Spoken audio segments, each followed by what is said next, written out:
Olá, estamos de volta para mais uma conversa aprofundada.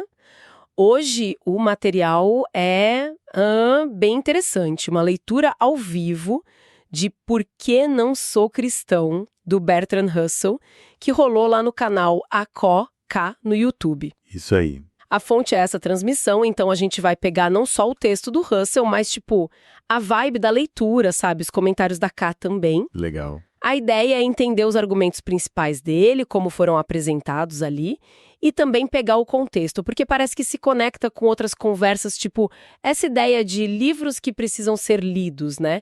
Talvez quem acompanha o Clube do Livro com Jorge Pires se identifique. Uhum. E o Russell, bom, para quem talvez não conheça muito bem, foi um nome gigante da filosofia, da matemática, lá no século XX, e muito conhecido pelo ateísmo dele. Exato. Ok, então vamos desembrulhar isso. Um clássico da filosofia com uma leitura mais atual, né? Exato. E a Ká, na introdução da live, ela já dá uma boa situada, né? Explica que não é um livro só, mas uma coletânea de textos, palestras, onde o Russell expõe o pensamento dele. Ah, interessante. Ela até destaca o perfil dele, filósofo, matemático, um dos pioneiros na crítica moderna, assim, mais acadêmica à religião institucionalizada, que ele via como prejudicial mesmo. Entendi. E segundo a Ká, o Russell já começa com perguntas bem diretas. O que define um cristão e o que é Deus? São essas questões que meio que guiam a coisa toda na transmissão. Perfeito. A leitura começa pelo prefácio, né? E pelo que a gente ouviu lá, o Russell já chega assim, reafirmando as convicções dele. Parece que rolava um boato que ele tinha, amolecido nas críticas, mas ele nega na hora. Sim.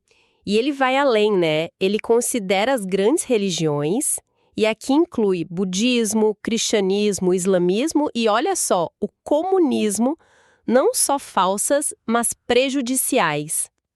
Essa inclusão do comunismo é um ponto que a Ká até destaca, né? Bem notável. Totalmente. E o Russell argumenta ali, na leitura que, pela lógica, como essas fés são diferentes, no máximo uma poderia ser verdadeira, né? Uhum. Ele também nota, e isso ficou claro na transmissão, que a religião de alguém geralmente é a da comunidade. Mostra o peso do ambiente, né? Sim, a influência do meio. E ele não perde tempo para criticar os argumentos clássicos para a existência de Deus. A leitura mostra ele descartando os argumentos escolásticos, dizendo que se baseavam numa lógica aristotélica, que para ele já era, superada. Certo. E também o argumento do desígnio, o teleológico, que para ele o Darwin já tinha, desmontado. E tem aquela crítica ética que é um soco no estômago, né? Aquela parte que a Ká leu, onde o Russell pergunta como um Deus onipotente, onisciente, depois de eras e eras de preparação, e achar que o resultado com Hitler, Stalin, Bomba H seria algo, adequado. É muito forte isso, impactante. Pesado. Totalmente. E ele faz uma distinção importante que a Ká leu bem. Ele separa a questão da verdade da religião da questão da utilidade dela. Ah, boa distinção. E a conclusão dele é direta. Para ele são as duas coisas, falsas e nocivas. Ele não mede palavras mesmo. E ele detalha esses males, né? Pelo que a gente ouviu na leitura, são basicamente dois tipos. O primeiro é a própria ideia de fé como virtude. Isso. Aquela coisa de acreditar firmemente, mesmo contra as evidências. O Russell via isso como um bloqueio para a razão, que levava a suprimir ideias contrárias ao fanatismo. Exatamente. Leva a fechar a mente, né? E o segundo tipo de mal, que também foi exposto lá na leitura, são doutrinas éticas específicas que causam sofrimento real, palpável. O Russell cita exemplos que ele via como problemáticos na época dele, como a posição católica sobre controle de natalidade ou algumas crenças hindus. A ideia central é que dogmas religiosos específicos podem ter consequências bem negativas na vida das pessoas, sabe? Entendi. Consequências práticas. Exato. E o prefácio termina com um apelo, né? A Ká leu essa parte de um jeito bem marcante. O Russell pedindo um mundo com menos hostilidade, mais cooperação e uma educação que focasse em libertar a mente e não prender em dogma. É um chamado forte. Aquela frase final, o mundo precisa de corações e de cérebros francos. É basicamente um chamado à razão e à empatia, né? Com certeza. Saindo do prefácio, a leitura entra na definição de cristão. A K lê a parte onde o Russell aponta a dificuldade com o termo moderno. Ele achava meio vago demais, né? Comparado com o sentido dogmático antigo, lá de Agostinho, Tomás de Aquino. Sim. Ele rejeita aquela ideia de que ser cristão é só tentar ser bom. Porque, isso incluiria quase todo mundo, né? Não define nada. É verdade, ele queria critérios mais sólidos. Quais ele estabelece, então, de segunda leitura? Olha, a leitura da K destaca 2 pontos que para o Russell são essenciais. Primeiro, um dogmático. Tem que acreditar em Deus e não em imortalidade. Sem isso, para ele, a pessoa não deveria se chamar de cristão. Ok, ponto 1. O segundo é sobre Cristo. No mínimo, a pessoa tem que acreditar que ele foi o melhor e mais sábio dos homens. Se nem isso, para o Russell, a pessoa não teria o direito de usar o título. Entendi. E aquelas definições geográficas, tipo, o Brasil é um país cristão? Aí se ele descarta. Diz que é irrelevante para a crença individual da pessoa. Coisa de almanaque, ele fala. Certo. E daí ele parte para desmontar os argumentos a favor de Deus. Essa parte é sempre um prato cheio, né? Como ele encara o argumento da causa primeira lá na leitura? Isso é clássico. Ouvimos na transmissão a explicação dele. O argumento diz que tudo tem uma causa. Então tem que ter uma causa primeira, que seria Deus. O Russell acha isso falho. Por quê? Primeiro, ele diz que o próprio conceito de causa já era meio questionado na ciência da época dele. Mas o principal é a lógica interna mesmo. Se tudo precisa de causa, Deus também precisaria, né?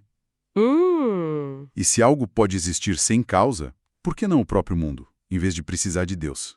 A necessidade lógica ali, para ele, não fecha. Ele até conta aquela história pessoal, né, que a Ká leu, sobre ele leu John Stuart Mill e a pergunta simples, quem me fez levar direto para... Tá, mas quem fez? Deus. É quase um truque lógico que se desfaz fácil para ele. Exato. Lembra aquela piada do mundo apoiado no elefante, que tá na tartaruga, que tá na onde? É, a mesma lógica circular. Exatamente. Depois a leitura foi para o argumento da lei natural. Aquela ideia que era forte com Newton, de que as leis do universo, tipo a gravidade, implicam um legislador divino. Ah, sim. A ordem do universo. Mas o Russell, como a gente ouviu na leitura, acha isso quase infantil. Ele diz que a física moderna, ele até cita Einstein, já mostrava um quadro bem mais complexo, menos parecido com ordens divinas. Certo. Muitas leis, na verdade, eram convenções humanas ou só médias estatísticas no nível quântico, sabe? Não decretos fixos vindos de cima. E aí vem a pergunta: se as leis precisam de um legislador, quem é que legisla sobre Deus? Ou quem deu as leis para Deus seguir? Precisamente, esse é o ponto do Russell que a transmissão deixou bem claro. Ou Deus criou as leis sem razão nenhuma, o que o tornaria arbitrário, né? Ou ele teve razões para escolher essas leis. Por exemplo, por serem as melhores. Ok. Mas, aí se ele teve razões, então ele mesmo está sujeito a uma lógica ou lei que é superior a ele. Nesse caso, Deus vira só um intermediário, entende? Dispensável. A razão por trás das leis seria o fundamental, não Deus. O argumento meio que se autorrefuta na visão dele. Nossa, é uma lógica implacável mesmo. E o argumento teleológico, do desígnio, aquele que diz que o mundo parece feito sob medida para nós. Sim. A leitura mostra o Russell usando aquela ironia do Voltaire dos narizes feitos para os óculos, sabe? Clássica. E mais importante, ele usa a explicação do Darwin. Não é o mundo que se ajustou a nós. Somos nós que nos adaptamos a ele, pela seleção natural. Não tem prova nenhuma de um plano prévio nisso. Entendi. É a adaptação, não o design. Exato. E ele volta para aquela crítica ética cortante que a Ká leu de novo. Sério mesmo que este mundo, com todas as falhas, os horrores, é o melhor que um ser todo-poderoso e onisciente conseguiu criar? Ele achava essa ideia espantosa. É um ponto forte. E o fato de a ciência prever o fim da vida na Terra não o deixava deprimido. Pelo contrário, só confirmava a visão realista dele. Puro pragmatismo. E os argumentos morais? Aqueles que ganharam força com Kant. Como Russell os vê na leitura? A transmissão aborda essa virada para a moral. O Russell apresenta um dilema interessante. O bem e o mal existem porque Deus decretou assim, num fiat, ou eles existem independentemente de Deus? Qual a implicação de cada lado? Bom, se for por decreto divino, então dizer Deus é bom não significa nada. É só dizer que Deus segue as próprias regras que ele inventou. Não tem valor moral objetivo ali. Certo. Agora, se o bem e o mal existem por si mesmos, independentemente, então Deus não é a fonte última da moral. Ele apenas a reconheceria, ou não. A moral seria, logicamente anterior a Deus. Entendi o dilema. Tira a base da moralidade de Deus de um jeito ou de outro. Exatamente. E tem também aquele argumento de que a gente precisa de Deus e do além para reparar as injustiças do mundo, né? Para ter justiça final. Sim, esse é comum. Pois é. E o Russell, como a gente ouviu na leitura, vira esse argumento de cabeça para baixo. Ele diz que a quantidade enorme de injustiça que a gente vê é, na verdade, evidência contra a ideia de um universo governado com justiça, e não a favor. Nossa, como assim? Ele argumenta que, se o mundo que a gente conhece é uma amostra do todo, a conclusão mais lógica é que a injustiça é a regra, não a exceção que vai ser corrigida depois. Ele usa até uma analogia do caixote de laranjas. Se as de cima estão estragadas, você não vai esperar que as de baixo estejam perfeitas, né? Entendi. A amostra indica o todo. É uma aposta na probabilidade baseada no que a gente observa. Uma perspectiva dura, mas logicamente consistente dentro da visão dele. Faz sentido dentro da lógica dele. Bom, saindo dos argumentos sobre Deus, a leitura avança para a crítica do Russell à figura de Cristo, né? Ele questiona se Cristo foi mesmo o melhor e o mais sábio dos homens. Isso. Mas, curiosamente, ele admite que concorda com alguns ensinamentos de Cristo, talvez até mais do que muitos cristãos professos. Sim, acalhou essa parte. O Russell cita preceitos como não resistais ao mal, oferece a outra face, não julgueis, dá a quem te pede. Ele observa com uma certa ironia como a sociedade que se diz cristã ignora isso na prática. Tribunais, guerras, política. A hipocrisia que ele aponta. Exato. Ele considera o vende tudo que tens e dá aos pobres um ótimo conselho, mas que ninguém segue. Ele aponta essa distância entre o ideal que é falado e a prática real. Mas ele não fica só nos elogios, né? Ele aponta o que considera falhas graves nos ensinamentos, segundo a leitura. Com certeza não. E a leitura da K foca em 2 pontos principais dessa crítica. O primeiro é a crença de Cristo na sua segunda vinda iminente, ainda na geração das pessoas que ouviam ele. O Russell cita passagens dos evangelhos para mostrar isso. E ele argumenta que essa crença, que obviamente se provou errada, era a base para muitos conselhos morais, não se preocupar com o amanhã. Se a premissa era falsa, a validade do conselho fica meio abalada para ele. Entendi. Se a base está errada, o conselho perde força. Faz sentido a crítica. E qual o segundo ponto principal? O segundo é a crença no inferno e no castigo eterno. A leitura mostra o Russell considerando isso totalmente incompatível com o que ele chamaria de uma profunda humanidade. Pesado. Muito. Ele critica o que ele vê como uma fúria vingativa em certas falas atribuídas a Cristo, serpentes, raça de víboras, a condenação eterna para o pecado contra o Espírito Santo. Ele até compara com a postura mais serena de Sócrates diante da morte e da discordância. Entendi. Ele acha essa doutrina cruel. Sim, e argumenta que ela trouxe uma crueldade imensa para o mundo ao longo da história. Justificou muita coisa terrível. Essas são críticas bem diretas ao cerne da moralidade cristã tradicional mesmo. A leitura mencionou outros exemplos menores de crítica a Cristo? Mencionou, sim, brevemente, como a história dos demônios enviados para os porcos de Gerasa, que o Russell achava cruel com os animais, né? Sim. E a maldição da figueira, que ele achava meio irracional, porque nem era época de figo. Mas o foco principal da crítica dele, pelo que a leitura apresentou, está mesmo na segunda vinda e na doutrina do inferno. Certo. A conclusão dele, que a gente ouviu na leitura, é que ele colocaria Buda e Sócrates, por exemplo, acima de Cristo em termos de sabedoria e virtude. Uau! Impactante. E, para fechar o argumento todo, a leitura trata da crítica do Russell aos efeitos práticos da religião. Ele contesta aquela ideia de que a religião torna as pessoas melhores, mais virtuosas. Sim, o Russell, na leitura da K, discorda totalmente disso. Ele diz que a observação dele da vida real não confirma isso de jeito nenhum. E ele usa a história para reforçar. Usa.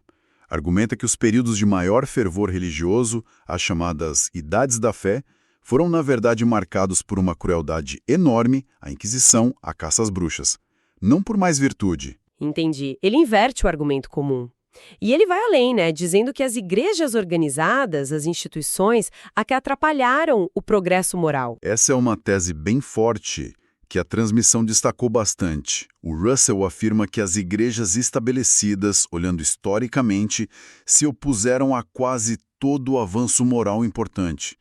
Reformas nas leis penais, esforços para diminuir guerras, tratamento melhor para minorias raciais, fim da escravidão. Caramba! Ele dá exemplos mais recentes para ele? Dá sim.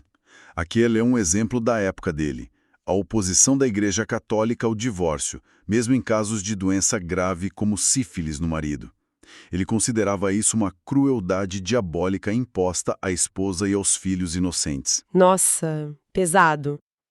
Então a visão dele é que as igrejas acabam impondo regras morais que não servem à felicidade humana, é isso? Exatamente. A leitura mostra o Russell argumentando que as igrejas criam códigos de moralidade muitas vezes estreitos, desconectados do bem-estar real das pessoas. E pior, frequentemente lutam contra medidas que poderiam aliviar o sofrimento humano só porque essas medidas contrariam algum dogma. Entendi. E qual seria a raiz psicológica disso tudo? Por que as pessoas aderem a isso, segundo o Russell que a gente ouviu? Medo. Simples assim. Acá leu a conclusão dele sobre isso. A religião nasce do medo. Medo do desconhecido, medo da derrota, medo da morte. E junto com o medo vem o desejo por segurança, por um tipo de irmão mais velho protetor no céu. O medo como motor. Exato. E para Russell, medo e crueldade andam de mãos dadas. O que na visão dele explicaria a história sombria que ele atribuía à religião organizada. Ok, então se a religião se baseia no medo e ele a considera prejudicial, qual é a alternativa que o Russell propõe no final do texto, conforme apresentado na leitura? A alternativa é apostar na capacidade humana mesmo. A leitura da Kai desse trecho final foi bem enfática. É confiar na ciência, na inteligência, no nosso próprio esforço para entender e melhorar o mundo. Em vez de buscar ajuda externa. Isso, é conquistar o medo com conhecimento e coragem, não se submetendo a dogmas ou a um Deus que ele via como modelado em déspotas orientais antigos. A proposta é encarar a realidade de frente, sabe? Trabalhar para melhorar o mundo com as ferramentas que a gente tem. Conhecimento, bondade, coragem. Um chamado à ação humana. Exato. Olhar para o futuro, não para um passado morto, como ele diz.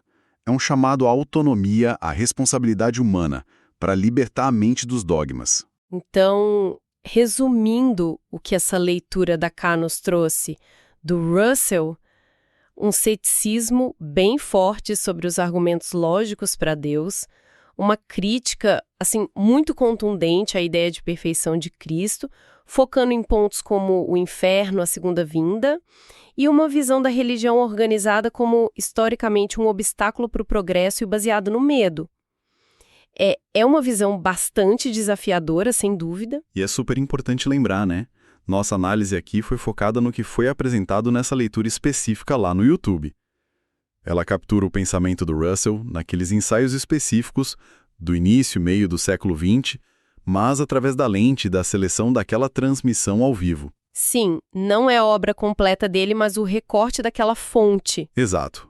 É o que essa fonte específica nos ofereceu para essa nossa conversa. O que é perfeito para quem busca justamente isso, uma forma acessível de entender os pontos centrais de um livro, que é denso, polêmico como esse. E para quem, como a gente mencionou, participa de projetos como o Clube do Livro com Jorge Pires, essa ideia de discutir livros que precisam ser lidos, como o de Russell, ganha ainda mais sentido, né? É um convite à reflexão crítica. Com certeza. E para finalizar, talvez um pensamento que fica, né? O Russell escreveu isso há quase um século. A Ká até comentou na live sobre a proximidade do centenário do texto. Ele apostava muito que a ciência e o esforço humano poderiam nos libertar daquele medo que para ele sustentava a religião. Olhando para o mundo de hoje, Será que a gente avançou tanto assim em confiar no nosso próprio conhecimento, bondade e coragem, como ele sugeriu? Ou será que a gente ainda busca muito por aliados imaginários no céu quando as coisas apertam? É uma boa pergunta. É uma questão que ecoa diretamente aquele apelo final do Russell que a gente ouviu na transmissão. Fica aí para a gente pensar.